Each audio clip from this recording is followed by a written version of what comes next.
Hello, I hope that everyone can see me clearly. So good morning and good afternoon. And thank you very much for joining us today.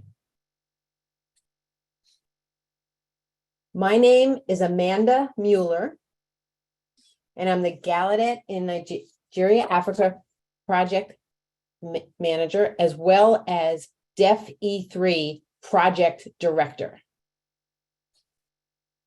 And today's webinar, we have members of the Deaf E3.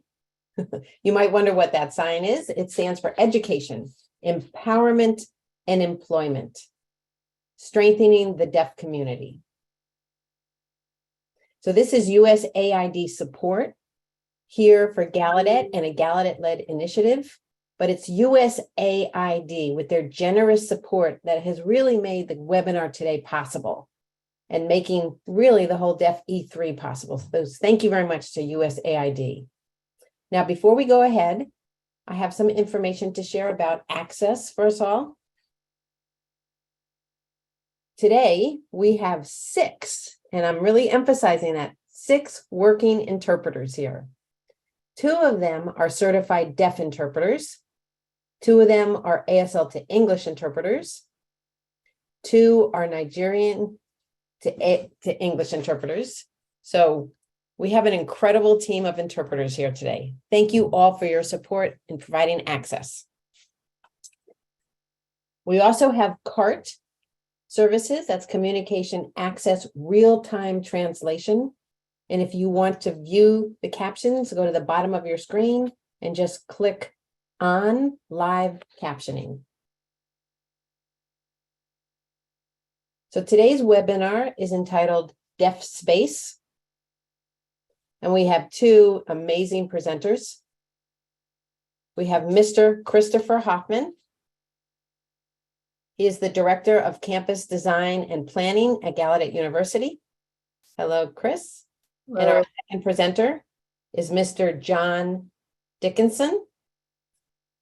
He is one of the most prominent deaf architects in the world, as well as the founder of Dickinson and Partners. Now I'm going to share the link to their very impressive bios in the chat, and I'm going to let them take it away. So both to you, Chris and John, and thank you so much.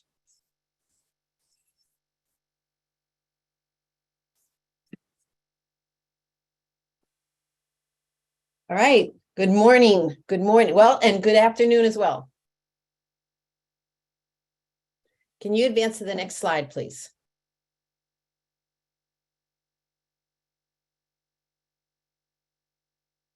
So we're going to jump right into our agenda. But first, we'd like to thank the Deaf E3 team and USAID for hosting this webinar today and inviting us to be here, John and myself. Thank you all of those in attendance for your time and participation today to engage with this and listen to our information about DeafSpace. You can see the agenda on the slide. We've done our introductions. We want to give you an understanding of deaf culture and language, gain familiarity with DeafSpace principles, and then see how can DeafSpace design shape a more equitable learning space. What we've learned from the experience from our DeafSpace classes, and then we'll also be able to answer any questions you may have. John and I are going to tag team and present back and forth with the slides. And next slide, please. We've introduced ourselves. I'm sorry, one slide back, right there. Okay, thank you. So it really starts with an understanding of deaf culture and language. All right, next slide. And then John. Next slide.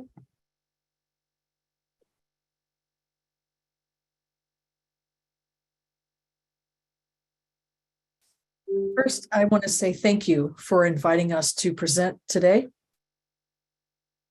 I appreciate the comments and really thrilled to be able to talk about DeafSpace in this arena. But first, I wanted to give you a moment to read through this slide. There's 4 points that I'll be making. And these are important comments about deaf culture and language. You know, that many of us here in America that are signing deaf community, our language is a visual language. In Nigeria, there's one country with multiple languages. So it's important that those multiple signed languages in the country are respected. And in that vein, we want to have respecting all of the signed languages in the country, looking at this from deaf people having a visual community. So making a strong connection visually is also very much a cultural aspect. In Nigeria, they have their own deaf culture, their own signed language. It's important that we emphasize that. Their life experiences and all of that needs to be respected. So when we talk about DeafSpace, that didn't happen by itself, right? So it happened because of deaf people, because of our life experience and things that have happened that encourage creating deaf spaces. Deaf space is not only physical, but it's also emotional well-being. And what I mean by that, for example, deaf culture, we talk about visual aspects, but it becomes very much a physical aspect. So in architecture, that's what I want us to talk about here, is that it's just a visual language that becomes physical.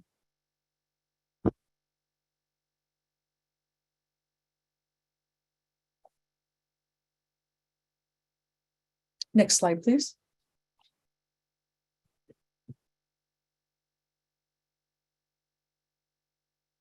So we're going to touch on DeafSpace principles, and we're going to get right into this. This will be covered throughout our presentation.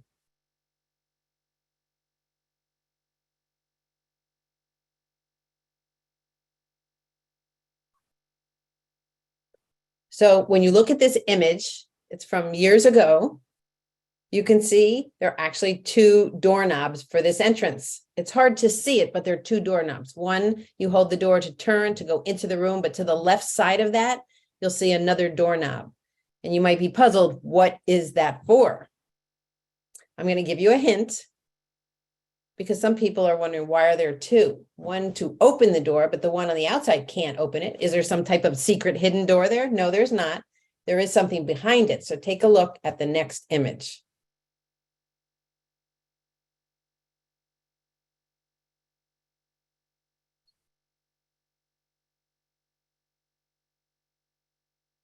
So you have the 2 knobs on the outside, but on the inside the wall, when someone pulls the one knob out, it's into the bedroom. You can see there on the bottom, it's a very heavy piece of metal connected to a chain. You pull it, it raises it.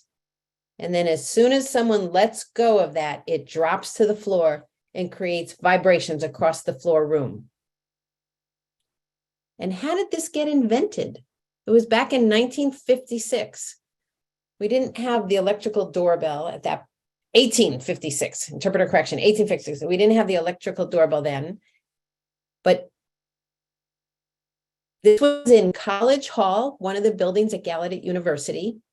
And so when people were outside of the room, they would pull it and let it go, and it would vibrate across the floor to let someone know they were standing out at the front of the room and asked, to have the door opened. And it's just amazing to think about this. This was just from a natural empathy and creativity of deaf people to come up with this solution. All right, next slide, please. This is a well-known architect, Le Corbusier. And this is a very famous quote, so I'll let you read it.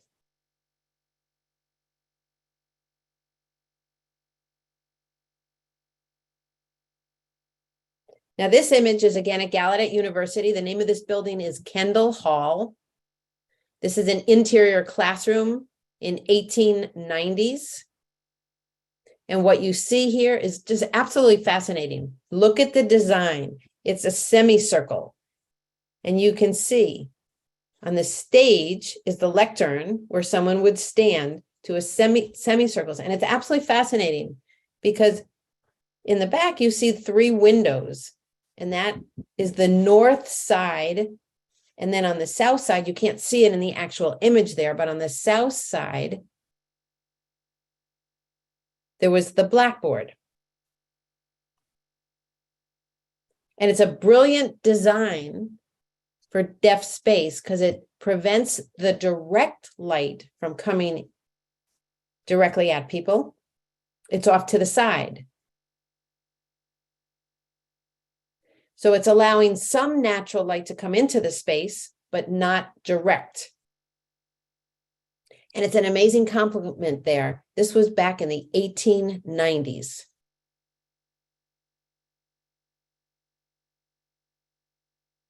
All right, next slide, please.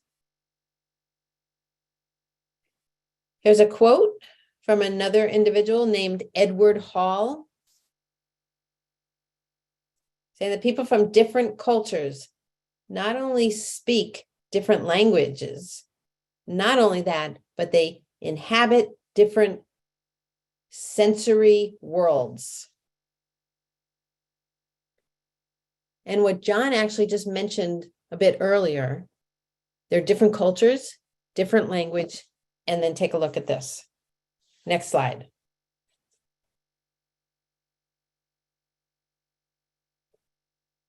I chose this image. This is from the 1970s, and this is at the Model Secondary School for the Deaf, MSSD. It's a deaf school because you're looking how the space was created there.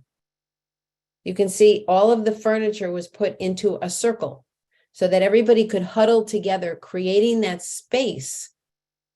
And that was based on the visual language needs to access everyone. It's just a fascinating picture. It's empathy and understanding how to create the space.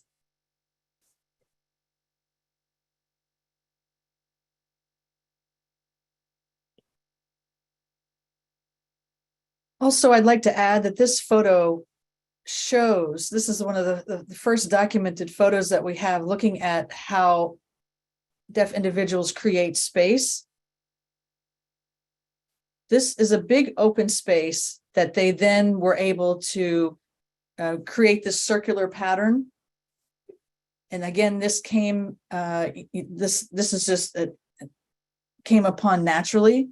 And you see previously in previous photos talking about seating in a circular fashion in the classroom in Kendall Hall. And you see that there's like dark shadows in this photograph here. So the lighting is not quite right, but this is where it began. This is where DeafSpace began, looking at this phenomenon that just developed naturally. And you will see this circular idea being further developed. So these little details you might think are not important, but this is very important and actually ties into what we're bringing up next. So thank you for your attention.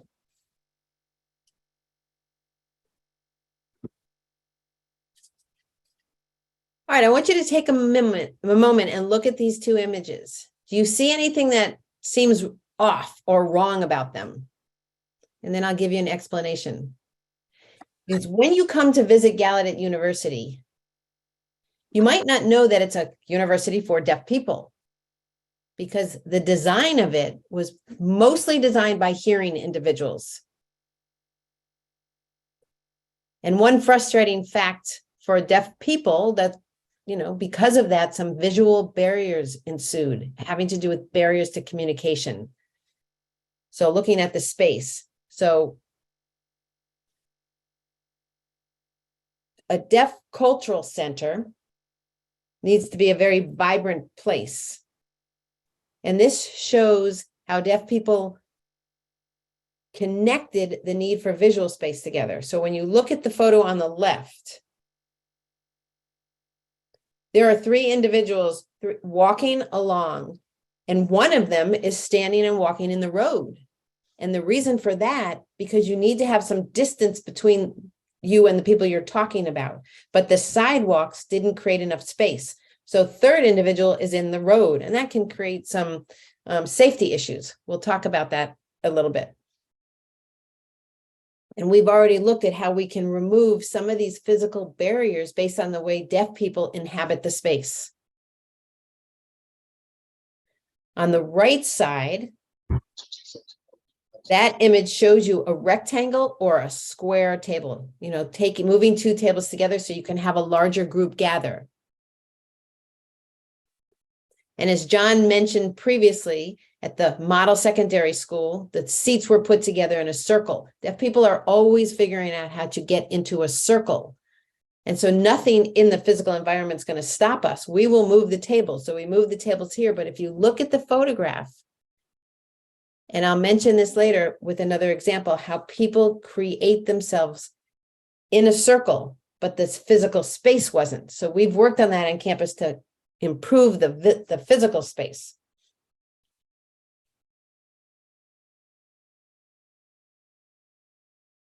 All right, next slide, please.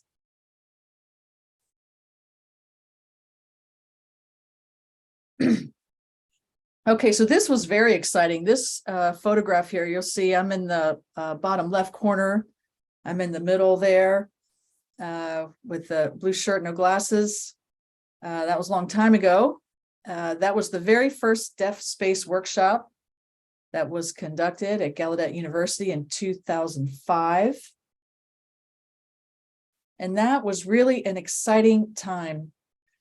We met in College Hall with many professors and students and professionals like myself around, and we were engaged in many ideas around the physical space with DeafSpace and how that impacts the deaf community, and trying to figure out how DeafSpace can become part of our identity, and how do we get to a certain place incorporating our identity and the idea of signed languages and physical space. So this was the first workshop. It was awesome. And then from after that, I branched out on my own, and we've had many buildings related to DeafSpace that we have done, but we could not have done it without this initial discussion with these students and professors at Gallaudet. It really was a very enriching and rewarding experience. Chris? Yeah, you're right, John. It's just amazing to look at the history of our study into DeafSpace, and then other things that got built from that. So I remember early on in the Kendall Hall classroom, remember I showed you the photo from the 1890s. There was just this natural empathy of understanding how to use space. Deaf people were very creative, but we didn't have the concept of DeafSpace. So this very first DeafSpace workshop was the beginning, where we tried to document and collect some of what would be included in DeafSpace. In the next slide, we'll talk about that more. Before we go on,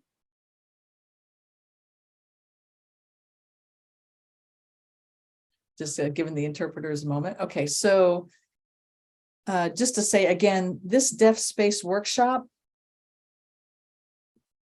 during this time, we were able to create what we call DeafSpace principles. The different principles came out of these discussions that we had. They were not just one workshop, but a series of workshops that we then slowly started to develop these DeafSpace principles. And we were very specific. We'll go into the specifics of that, but I just wanted, again, to acknowledge and give credit.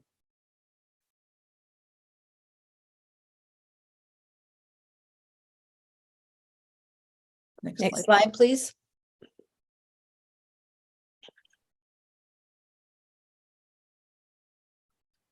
So we're going to go through many of the DeafSpace principles.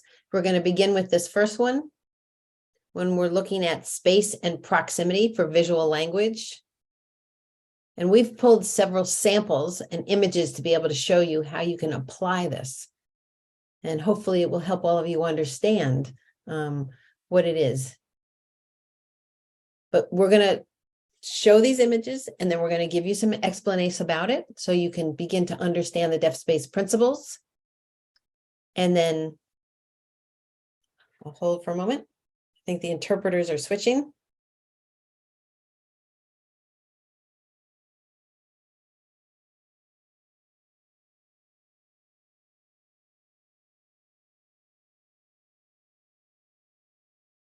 I'd like to add that in terms of proximity and space for visual language, first of all, you can't just explain with words. You have to show images. And in these discussions, we had to develop a design that shows all of these different arrangements and proximity. You can't just explain it to someone, you have to actually show it. So here, in these drawings, you're able to see what is successful in one area, but maybe you can't do that same thing in another area.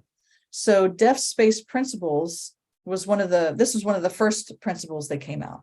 So looking at tables that are rounded,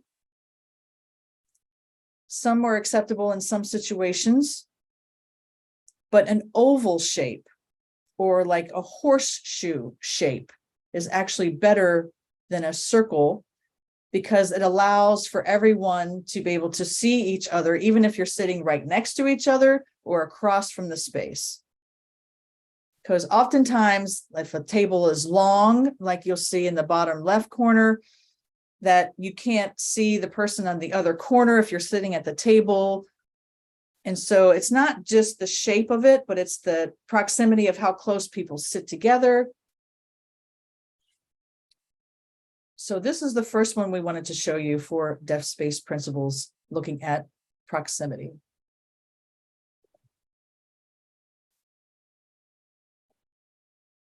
Next slide.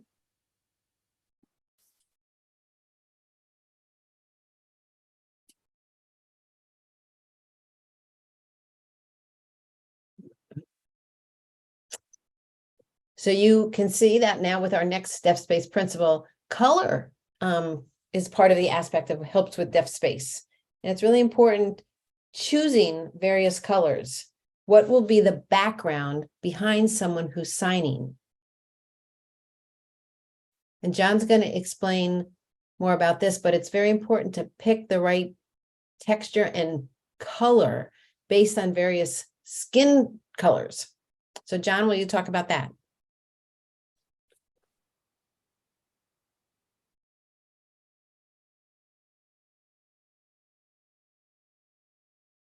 Yes, this is a DeafSpace classroom that was designed back in 2011 or 2012. It's been quite a long time. I'm feeling old. But looking at this, they wanted a teal color because that helps with the teachers, and up against the background, you'll see the light green color on the back wall. And the carpet is very thin carpet that also blends with that color of teal. You see, and remember that many interpreters and teachers stand at the front of the classroom where students have to mainly give their visual attention. So you become fatigued in the afternoon from just looking at bright walls and bright colors. So we're trying to lessen that fatigue in the eyes by having the colors be warm colors. And we have found that through those warm colors, students are able to not be as fatigued at the end of the day. So this is another DeafSpace principle, looking at contrasting background colors. But I want to emphasize that all of the furniture is never fixed furniture. It's not built in, it's movable, because deaf communities are not the same around the world. And so they don't think the same. And so there's all kinds of different attention things that are needed. There's also deaf folks that have maybe Usher syndrome or other things with their eyes that limit their vision. And so because of that, they have different visual needs to be able to see the teacher. They need to be able to shift their attention and look at other places in the classroom. So the colors are very helpful in that regard. I hope I didn't sign too fast.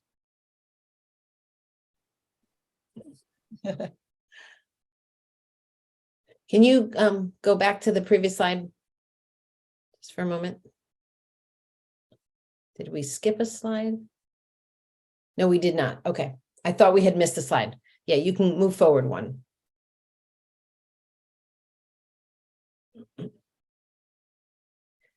So colors and hues for DeafSpace is important, as well as the lighting, whether it's natural light or brought in light. Direct lighting causes more fatigue. People tend to look away from anything that's direct. And so it's very important selecting the right type of light fixtures and the angle and where you're going to actually set them up in the space. How you're actually orienting the light fixtures is important as well. So if you have someone standing in front of a window, they would become very dark because of the brightness of the light. You would not see the main speaker. So you don't want to have that bright light behind the person. And I'm very excited to see in Nigeria what deaf people will come up there through their own empathy and design what will happen in Nigeria. There's foundational issues that are pretty much the same across the board, but I bet in various countries, things are going to actually have their own iteration of what it will look like. So I'm excited to see in Nigeria what DeafSpace will become for visual connectivity for people. All right, John. Did you want to add anything with this slide?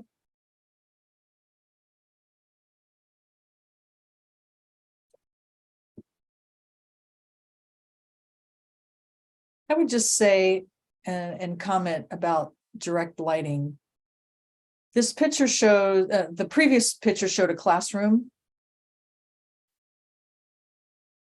And what Chris was just mentioning is very important in terms of having the correct amount of light, especially in deaf education facilities. That direct light and indirect light have a different impact. So first, there is a threshold where the eyes will start to get tired. And so there's a mathematical formula that you can actually apply this, that when lights are indirect, where they are facing up, they become softer and reflecting against the ceiling and then back down, versus the light directly coming down on you. So what kind of light and how they are oriented, the colors are all very important. I will also say that the window shades, and mentioning in Nigeria, this probably applies, but I'm going to surprise you with something a little bit later. I'm not going to tell you right now. And John, I wanted to add something here. I see we have a question from someone in the audience. Amanda. Hello. Hello. So John, it's actually a question for you on the recent slide, the one before this. Denise is asking, suppose in one classroom, the same one, there are many different people with different color tones. So you can see the ASL interpreters were white skinned.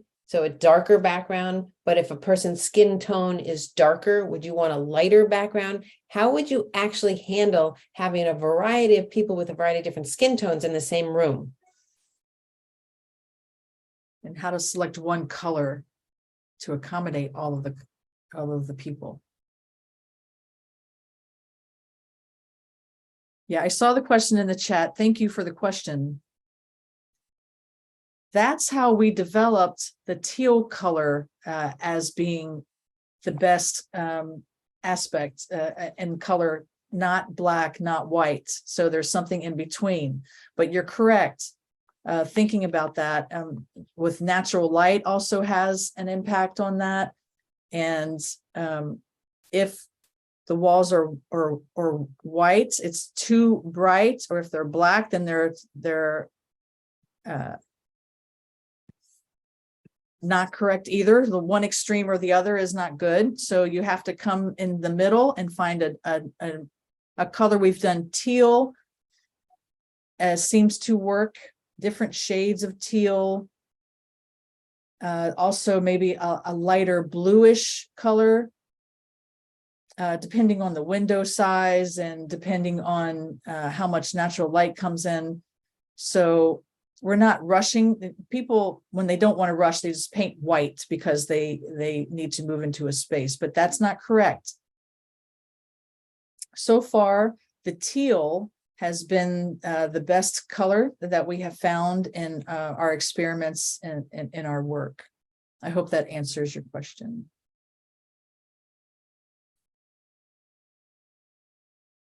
Chris? Yeah, I'm going to add to John's comments. We have a small project now at Gallaudet, and it had to do with multimedia. When we have an audience with projecting something onto a screen, that wall will be a different color. Maybe even different fabric panels to absorb some of the sounds. But then what we did, we brought in different people with different skin tones, different colors, and filmed them, and actually filmed them presenting in sign language, one after the other, to try to see which background, what color, what hue would be best. And that's what John was mentioning. We actually did that mock-up. And it's very important that it's several things. It's the lighting, it's the actual color. So it's those various layers together to try to find what's ideal, not to rush through it and just put up one color, but it takes time to figure it out.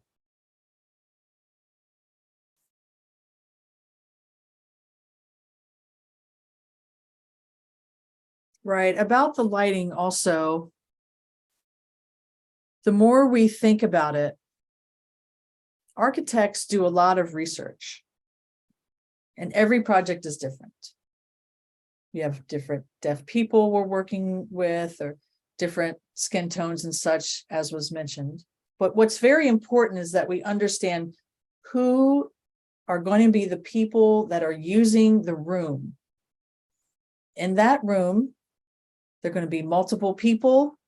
We have to remember to go back and think about the room arrangement and what is the purpose of that room. What's the function going to be? Is it a right light, the color? What is the impact of that type of light? Is it a teaching classroom, maybe a different purpose for educational purposes? Who are they teaching? Young children or adults? And if so, those age of the consumers has an impact of how you use the room, and colors impact how they learn. If they'll be able to receive the information with less barriers than before, they know what to expect when they walk into a classroom, that the classroom has, children have less coping skills than adults. And so when Chris and I go into a program, we have to understand who are we serving to design the space, DeafSpace, for that particular group of people. It doesn't matter if it's an in-depth program or not. It's every single aspect is important. It doesn't matter if they're smaller children or adults, that we have to think it through.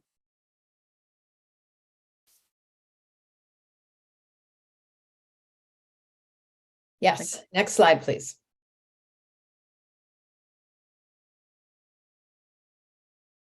So you're seeing different images that are emphasizing, repeatedly that we use the semicircle. And this has to do with visual and space proximity for visual connection. So an informal meeting, this could be an example of that. Instead of just rows next to each other, deaf people will be asking people to move. Again, you're put into a semicircle, and that works best. And we have several of these spaces on campus that actually fit this same design. And at the United Nations, they have a similar setup where everyone has visual connectivity to each other. So that's what's so nice about Deaf Gain. It really works for everybody. It's one of the most important principles of what we're doing with DeafSpace, that it's impacting the physical space for people to have that visual connectivity.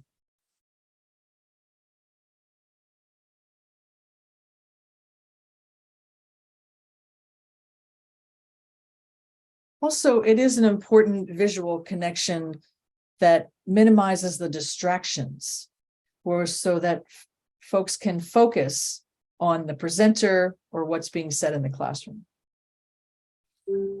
And we'll get into that a little bit more in terms of formal meeting space and what that looks like. Next slide, please. And I see something else came up. Is it a new question, Amanda?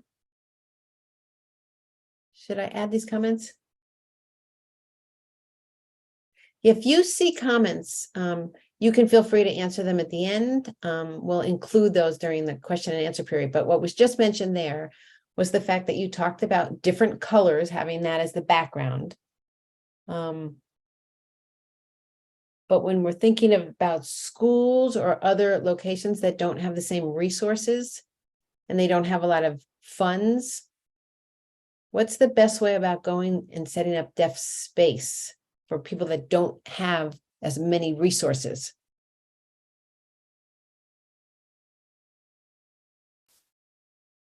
That's an excellent question. You've brought up an excellent question.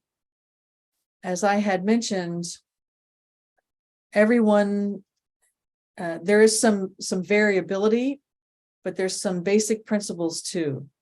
And when you talk about the resources, there's some pictures that we will show you in Nigeria that reflect what we're talking about. But what I like to see is in the classroom environment that where there's not a lot of resources, we come in and examine the space and help them create together with what resources you have. You can easily make DeafSpace from scratch.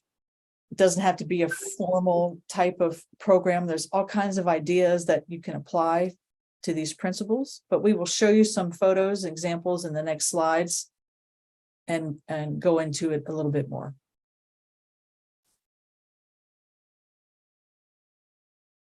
All right, next slide, please.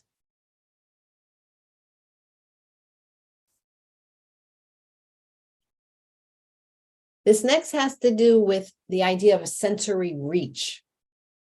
And what we're trying to show in the first several slides, and if you remember the one that had the two doorknobs, and one was to drop that lead weight. But here we're talking about sensory reach to have a sense of what else is occurring in any person's environment. So where are you spatially located? And then what would be a 360 view of everything around you? I mean, a hearing person can hear what's in any direction of their background, but deaf people will only know it through their visual sense or through tactile, through vibrations. And here's a couple of examples where you can select types of materials that allow for more vibrations, allow for more visual connectivity. And John's going to expand on some of what these are, but you can do that through the built space of the environment.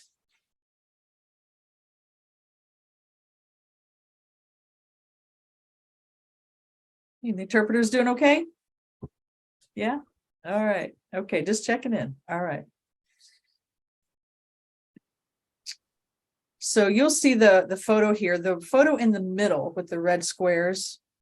A lot of times in buildings, like existing buildings that are already there, a lot of times we have to figure out how to extend the visual reach from point A to point B. And how to get, from one place to the other and the space that you can see. So we're figuring out sight lines. Normally, deaf people, when they see one direct hallway and entrance, you don't want to create a lot of entrances. That creates more confusion. People don't know how to get from one place to the other. So hearing people can hear tones and sounds, and they know that sound coming from a specific classroom, or this other sound is coming from somewhere else. So I have one slide that Hold on 1 second, John.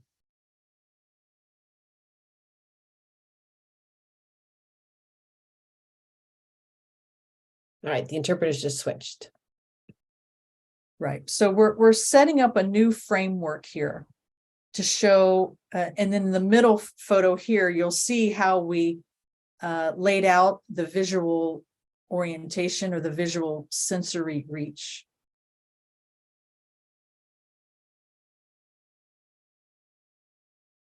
Next slide, please.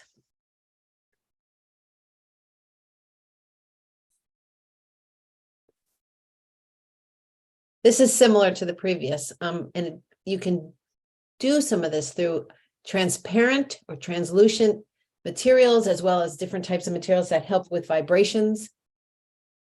But to be conscious of the materials you're using, also the reflectivity of it. So if you're in a hallway, at the end of the hallway, sometimes it's a good idea to have glass or something that reflects, so a deaf individual walking down the hallway can see if someone behind them is trying to get their attention and wants them to turn around.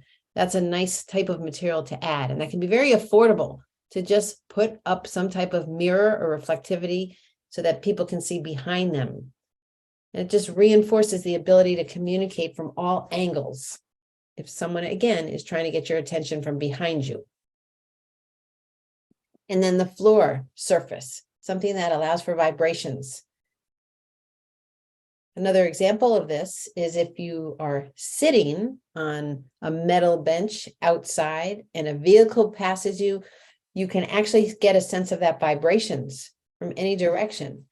So various materials allow for our sensory reach to be extended.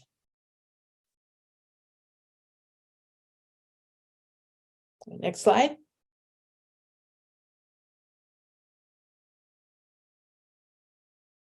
John, do you want to start with this one? All right, I'll take it. So this has to do with areas where people circulate. And one is to have that ability to be in a signed communication. So as you're moving from space to space, you still can use sign language. So thinking about the pathway, the threshold that might indicate to you that you're coming to a new change. You can use rhythm for this. You see columns there indicating its rhythm. And so in your visual environment, there's certain aspects that are alerting you to the type of area you're walking through. So column after column becomes that rhythm, and you can remain in your sign language conversation because that's guiding you just as a visual cue. And then when it changes, you get to the end, there's a large contrast there of color, and you recognize that you're coming into a new space. It doesn't have to be columns. It can be done with planting, rock, pieces of artwork, just something that you set a rhythmic pattern to can actually be a guide. I think the interpreter is frozen on screen. Let's give it a moment.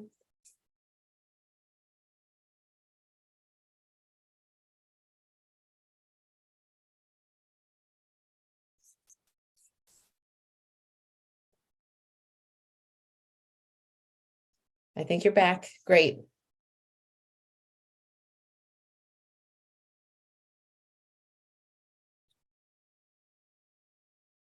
So again, these part of DeafSpace is as people are moving through any space, especially when you come to stairs. Often in that sign conversation, it takes a moment to break the conversation. So some type of visual cue there. And we have another picture, which is something it shows more of this for DeafSpace. So keep that in mind as we move along with this presentation. John, anything to add to this slide?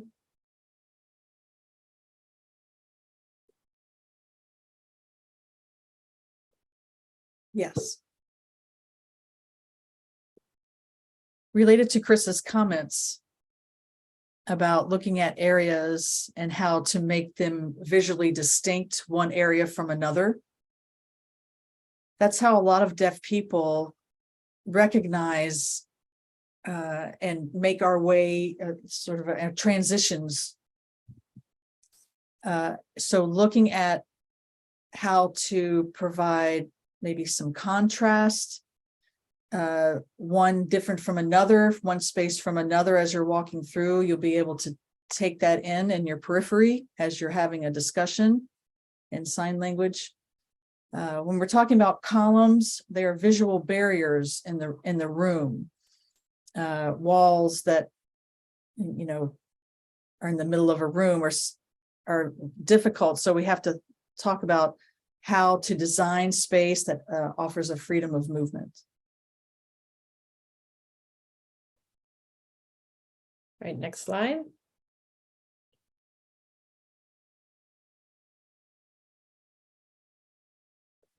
So this has to do with acoustics.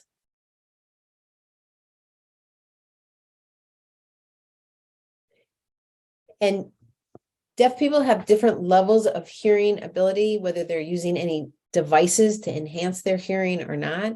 So you have to be aware of this within a deaf group. There are people who hear nothing at all, but then hard of hearing people have different levels of hearing. And so you want materials that can reduce sound reverberating in any room against the walls. That then, you know, would cause some disturbance and disruption. So that's something to be aware of in DeafSpace as well. And there are different materials that you can add that will actually absorb some of the sound. Again, because you have people with various levels of hearing based on devices, and then you can also add things that will aid the devices. Typically with hearing people, they can filter out various sounds like white noise, white sound, but when you're using technology and aids with deaf people, it doesn't filter out the same way. So this is very complex and looking about this, but you also have HVAC systems that create sound. So this is something that we're continuing to work on. Thank you, Chris. I think this is one of my favorite parts of design. I say that because a lot of hearing people complain about the noise.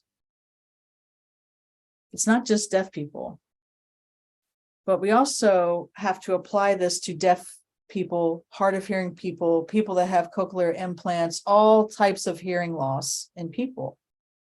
So in considering this, I think about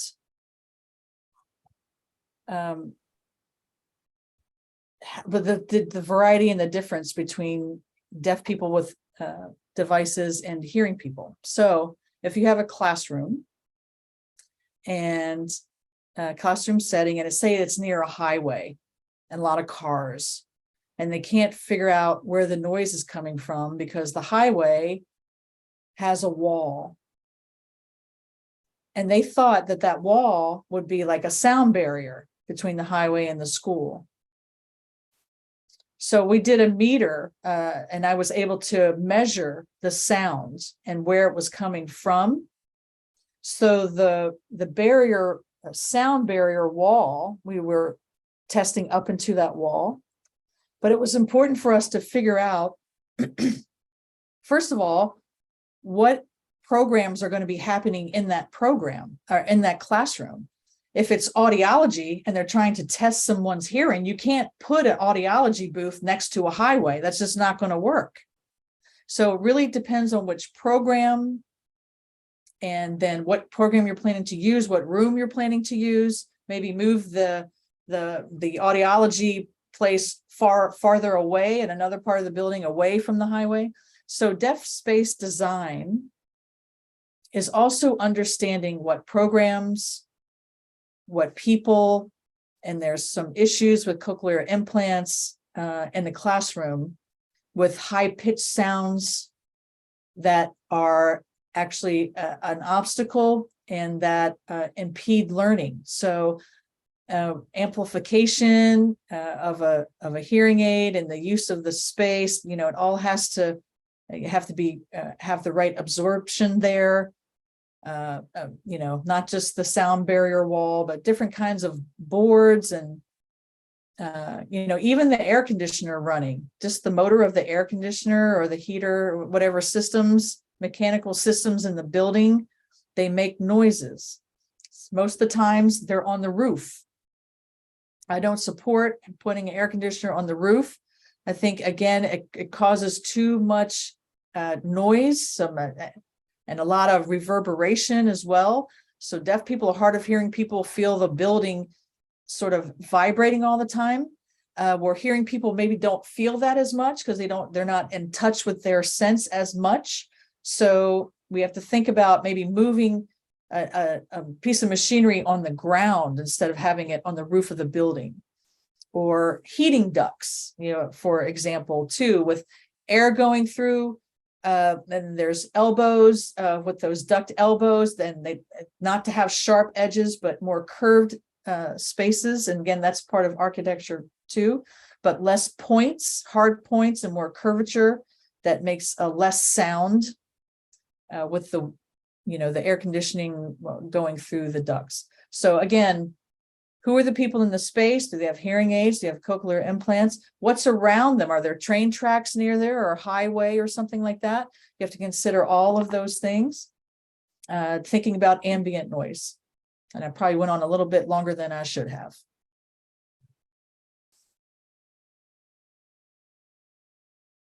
I'll add one more thing here, John. With the HVAC system and the airflow through the building, trying to give you a sense of what this is with an example. If you're drinking something with a straw, think about if you had a large roll of toilet paper and used that as the straw as opposed to a very small straw.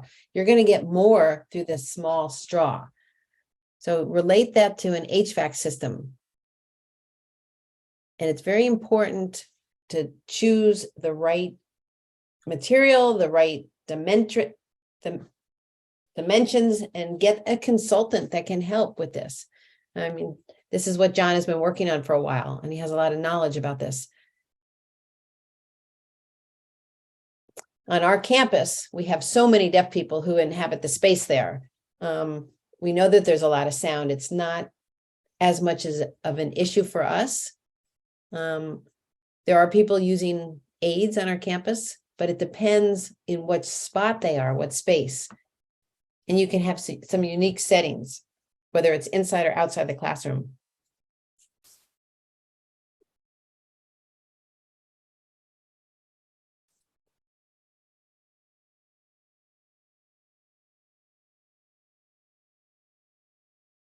Right, I think coming up with this is our last DeafSpace principle to talk about this, and it's part of our culture being a collectivist culture. I mean, we form circles, we sit in circles, and it's been a huge influence on all of us as people. So here's several examples. One was called the SLCC, the Sorensen Language Communication. We have an atrium there, and in the atrium, you can sit on the bottom and look up to floors above. There's also an elevator that has glass windows, so people inside the elevator still remain connected visually with what's going on in that space. And all of that fits in with our community as deaf culture. And you can stand in almost any spot and visibly connect with others in the same space. And then on the bottom, we can join together in a group. John, do you want to add to this one? No, you did good. All right, next slide, please. And so this really wraps this up to make space more equitable for learning.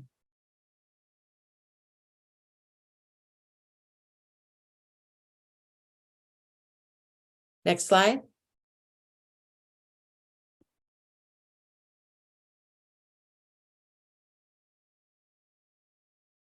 So here you have it. I was talking about DeafSpace principles, but putting it into action, being able to see in a design, to construct and build. You'll see here, and this is the Ohio School for the Deaf library. The windows are facing north, so there's no direct sunlight. You'll also notice on the right side, there's some lighting, but it's on a different axis. It's not direct, but coming from the back wall across. So that's, again, the idea of DeafSpace. We have a reading area that you'll see with the red circular rug and the chairs around it. And the light fixtures as well meets that level. You can also see where there's no visual barriers with the lower bookcases. Students can sign to each other from across the room. You'll notice the wall on the left has like a cream colored color wall. It's a softer, warm color. It's not a wall that teachers stand against to teach. On the right side, you'll see a DeafSpace teaching classroom, where most common classrooms, where if you want to teach, but you want to have natural lighting. We want to make sure the windows are on each side, away from the teaching wall. And so here it shows, these are already built. The picture on the right is a design for a computer classroom. So there's, different spaces, how we do a general DeafSpace teaching room. This one that you see on the right is in Georgia, the one that we designed. Next slide, please.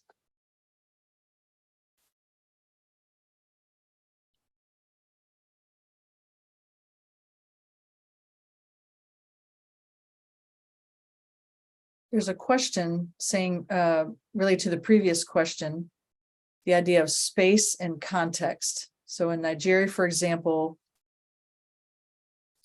we're going to show you that at the end. Yeah, you're ruining the surprise. Don't ruin the surprise. Okay. Chris? All right, we picked some examples here, showing you classrooms that are here at Gallaudet University. And you can see that wall there that's painted in blue. There's several pieces of equipment there. And then the other classroom shows the back wall is painted gray. And that's great to have the contrast, the darker color there in the direction of where people are looking. So there's the teaching wall, which is behind who's presenting, and then the color is behind the equipment. But the question has to do with where John has developed spaces outside of Gallaudet, where we can apply the DeafSpace principles.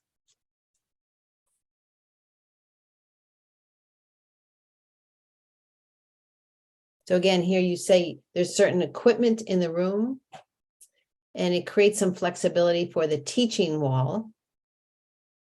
We're often at Gallaudet, we have a whiteboard and also AV equipment such as monitors. All right, next slide.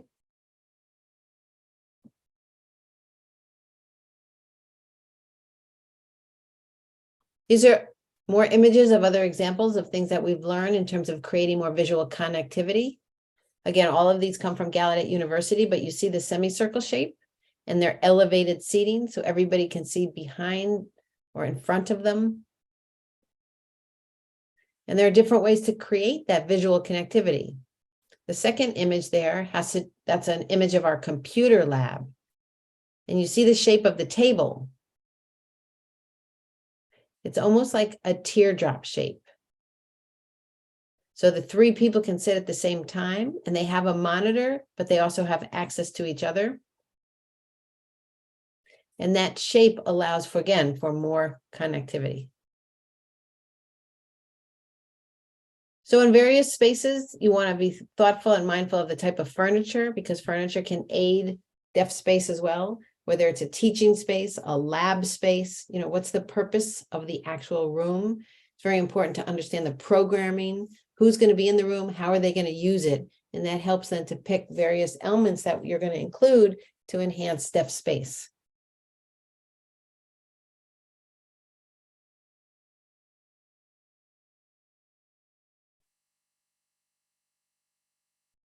All right, next, we're going to show you some different space areas. John and I will go through these images. And this occurred in some of our DeafSpace classes.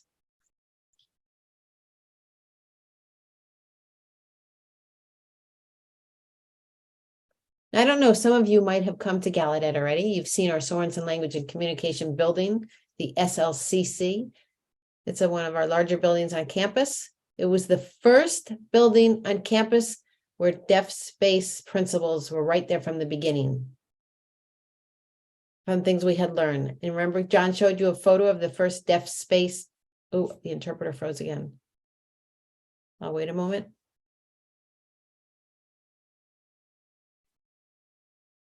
So he showed you an image of that first DeafSpace workshop. Many of those ideas were put into the design of this building.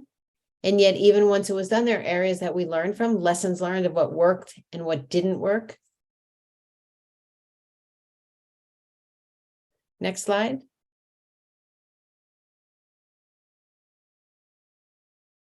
Next slide, please.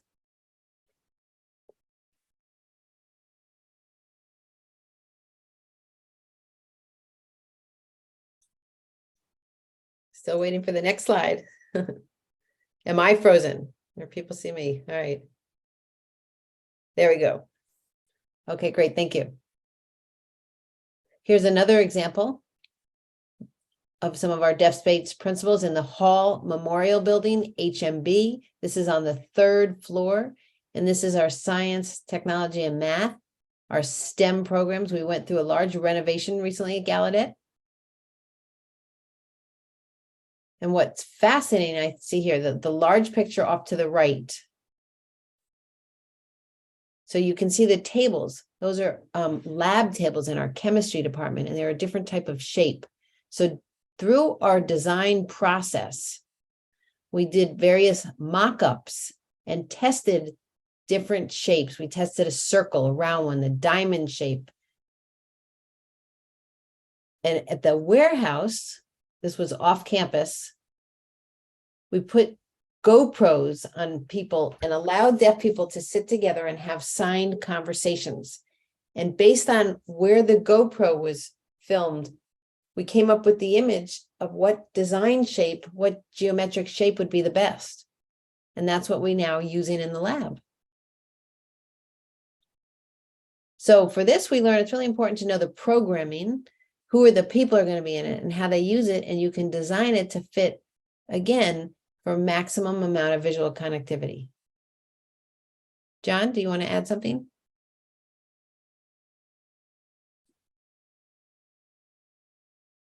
Yes, first, before we move forward, I'm looking at the messages in the chat.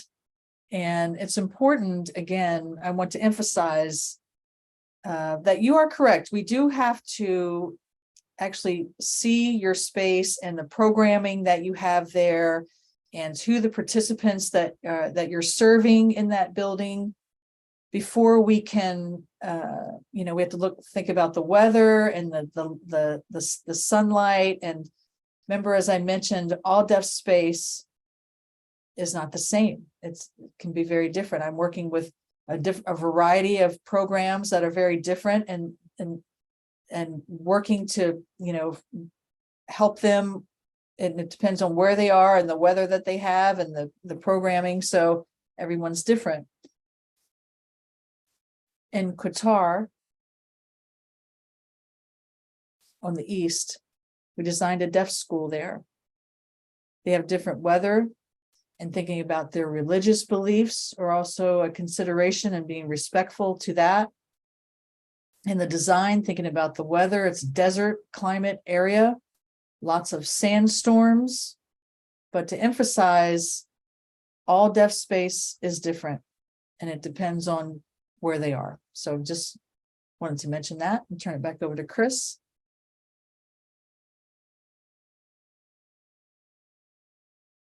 Here's an example of our Edward Minor Gallaudet building, EMG. It's our visitor center. And Gallaudet has the mission of being bilingual. So everything is presented here with either sign language or in text with English.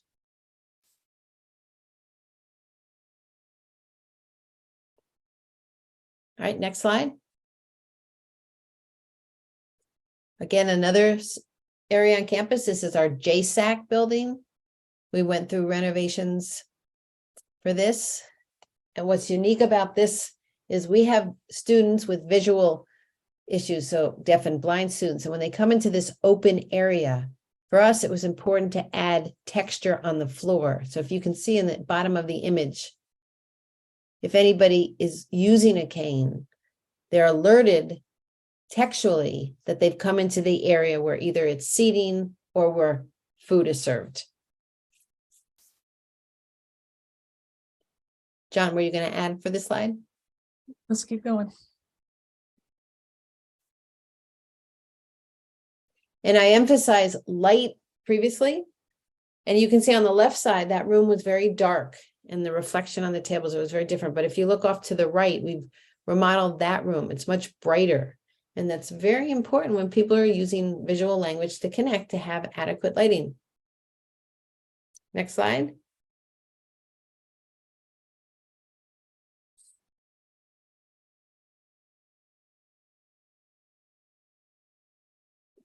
Okay, here comes the surprise.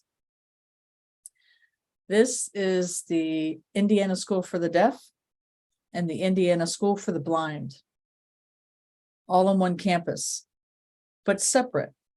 They are co-located on the same property. So the framework, the plan, is that it's all deaf space and all blind space. So now, how does deaf space and blind space come together? How do they coexist? This is the first plan of its kind in the world. We haven't announced it to the world yet, but this is the first of its kind in the world for K through 12 deaf and blind students. There's educational facilities, dorm rooms, dorm buildings. And this, I don't want to belabor it, this point, but I just wanted to mention that everything that a deaf school has asked for and everything that a blind school has asked for is here. It probably will not finish being constructed for another 4 or 5 years.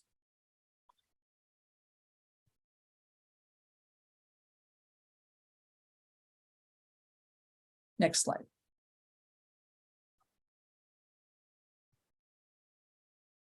I wanted to show you some work that we've already built. On the left is one of the schools for the deaf. There's 3 schools in one building: elementary, upper, middle school on the left, and the high school on the right. And so the high school has the same DeafSpace principal designs, and focusing on younger children versus the high school. So those are different designs intentionally. We have a common area for socialization reasons, a welcoming area And then from that area, you either go up, down, left, or right.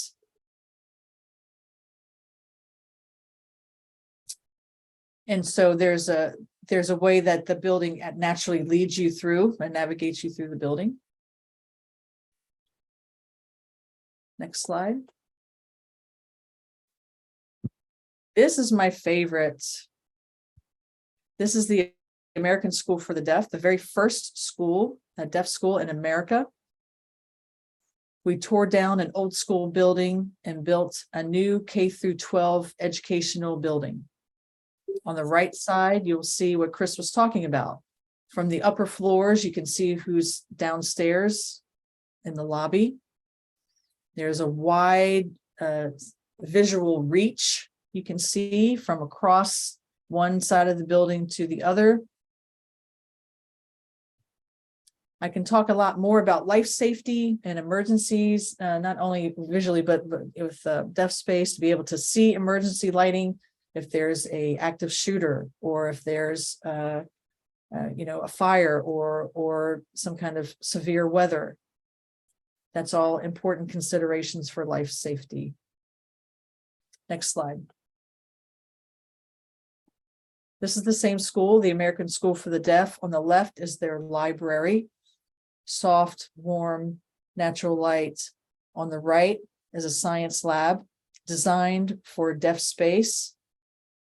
They're oval shaped. The windows are facing south, so the sun is different. Nice teal color on the teaching wall. And looking at how the desks are designed in a circular fashion. Next slide, please. We could stay here all day, but we need to keep moving. So this plan shows the inside of the American School for the Deaf in that building. Next slide. Chris. So the whole idea of empathy within DeafSpace that I keep mentioning throughout this presentation, I want to say that even in Ohio, the American School for the Deaf in Gallaudet, this is now becoming something that's spreading. And John has added even more pictures. So this is exciting, what I'm about to show you. The next slide.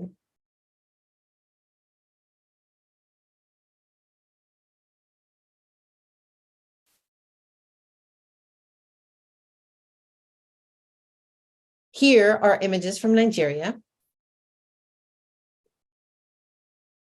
And what we can see is, look at how people have set themselves up.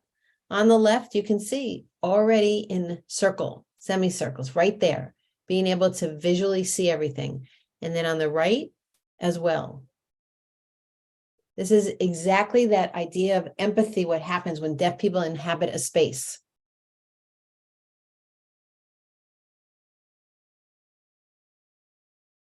One thing is to be able to explain it. Another is to just show it and model. It's fascinating. This is what happens.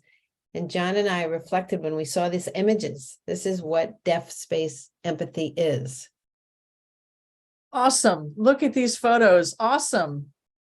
Right? This is the first DeafSpace in Nigeria, perhaps. You can use whatever equipment you want, or whatever you're lecturing in front of the room, you make it a deaf space. That's what you have done. People feel their culture is respected, and this is awesome. I really, really enjoy this picture very much. Another example. Next slide.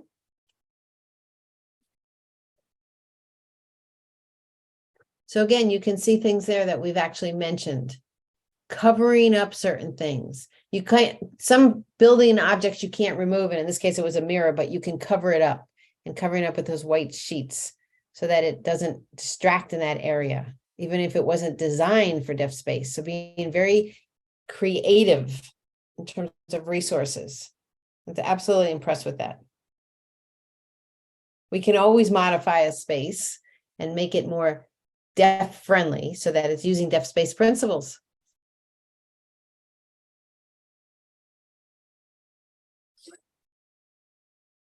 Looking at the photograph on the right, the seating looks a little bit tight right? They're not exactly in a horseshoe shape or a circular shape because there's not enough space, but you could. The important thing is that you try. That you try to reorient the space, moving furniture around. And when I mentioned about DeafSpace is physical and it's emotional well-being. It's physical and emotional well-being, meaning that you're respecting deaf culture. It's always important to always think about respecting deaf culture and just do the best you can with what you have. Next slide. Next slide.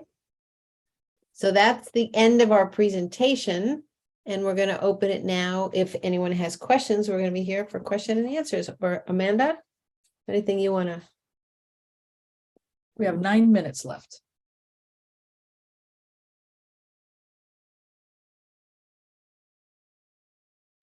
I was just waiting to see if there are any comments or if there are questions in the chat.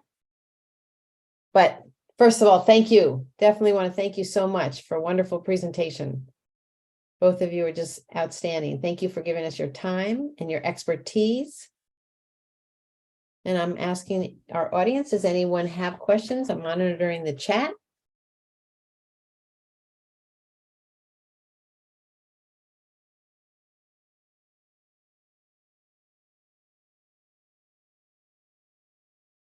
All right, I see a question there. Did you see it? Do you see it, John? Okay, great.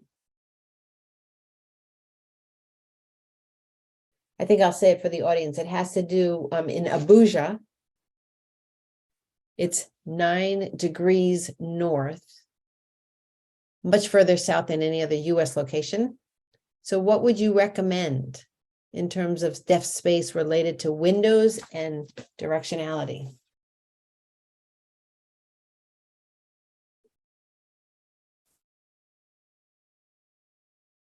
You can start, John, and I'll answer after. Okay. Good question. Funny, I do have a computer compass that lets me know the winter, summer, spring, and fall where the sun will be, where the sunlight's moving across the sky. Typically, what I see most commonly is north and south facing windows are best. If you want a teaching wall or a meeting space, you always try to have the windows facing north or south. Teaching and meeting will be on the east wall or the west wall. So the building can be oriented depending on, and then depending on the month or the time of year, it can vary some, but typically north and south facing walls for windows are best. And I'll add to what John just said in terms of directionality. So if the windows are up higher,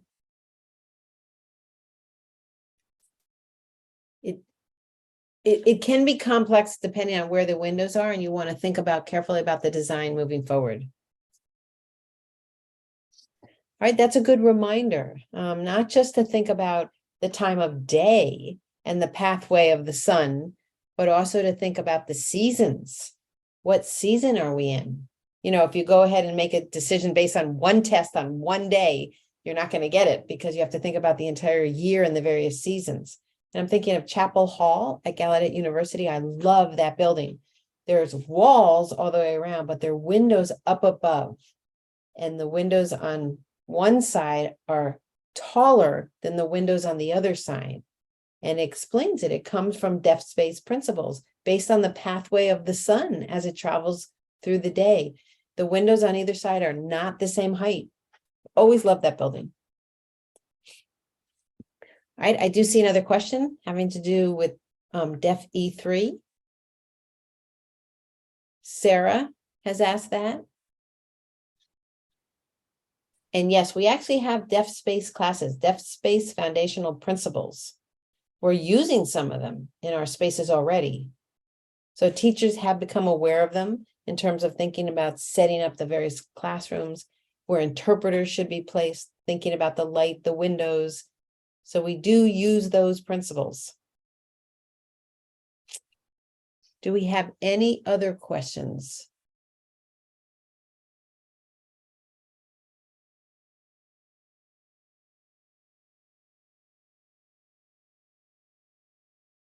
And again, I'm monitoring the chat. You're welcome. All right, if no other questions or other comments, again, thank you, Chris and John. Just a wonderful presentation. Thank you for your time and your expertise. We absolutely have appreciated it. And again, I want to thank USAID for their generous support. And thank you, Gallaudet, in terms of our leadership and all of the people who are working in the behind the scenes and in front of the scenes to make this possible. I'm going to post the thank yous to individual people in the chat instead of going through all the names. Thank you. Thank you for joining and learning about DeafSpace and deaf empathy. We just have a few minutes. I don't know if there are any final comments or questions that anybody has. One more try to see if there's anything else. Less questions means we told them everything, right? And answered all their questions. No, it's very, very much been an honor. Thank you for inviting us. I really, really appreciate working with Chris and USAID. Yes. Let's do more. Let's keep going. And I'm excited for the possibility of Nigeria being the next location to actually have additional DeafSpace research so that we can add it all into this body of knowledge. What's it going to look like in Nigeria? And USAID, I hope that you're listening. This might be a new idea, the next project.